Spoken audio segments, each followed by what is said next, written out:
माँ दुर्गा के छठे स्वरूप का नाम कात्यायनी है। उस दिन साधक का मन आज्ञा चक्र में स्थित होता है। योग साधना में इस आज्ञा चक्र का अत्यंत महत्वपूर्ण स्थान है। नवरात्रि में छठे दिन माँ कात्यायनी की पूजा की जाती है। इनकी उपासना और आराधना से भक्तों को बड़ी सहजता से अर्थ, काम, धर्म, मोक्ष चारों फलों की प्राप्ति होती है।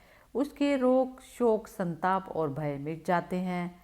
जन्मों के समस्त पाप भी नष्ट हो जाते हैं। कात्य गोत्र में विश्व प्रसिद्ध महर्षि कात्यायन ने भगवती पराम्बा की उपासना की, कठिन तपस्या की। उनकी इच्छा थी कि उन्हें पुत्री प्राप्त हो। माँ भगवती ने उनके घर पुत्री के रूप में जन्म लिया, इसीलिए यह देवी कात्यायनी कहलाई। इनका गुण शोध कार्य है, इसीलिए इस वैज्ञानिक युग में कात्यायनी का महत्व सर्वाधिक हो जाता है। इनकी कृपा से ही सारे कार्य पूरे हो जाते हैं। यह वैद्यनाथ नामक स्थान पर प्रकट होकर पूजी गई माँ कात्यायनी अमोघ फलदायिनी है। भगवान कृष्ण को पति रूप में पाने के लिए ब्रज की गोपियाँ इन्हीं की पूजा करती थी। यह पूजा कालिंदी यमुना के तट पर की गई थी, इसीलिए यह ब्रजमंडल की अधिष्ठात्री देवी के रूप में प्रतिष्ठित हैं। इनका स्वरूप अत्यंत भव्य और दिव्य है। यह स्वर्ण के समान चमकीली हैं और भास्कर हैं। इनकी 4 भुजाएं हैं।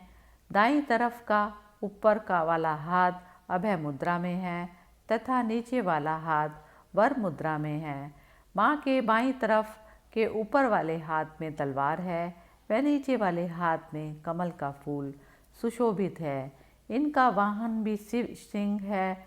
इनकी उपासना और आराधना से भक्तों को बड़ी आसानी से अर्थ, धर्म, काम और मोक्ष चारों फलों की प्राप्ति होती है।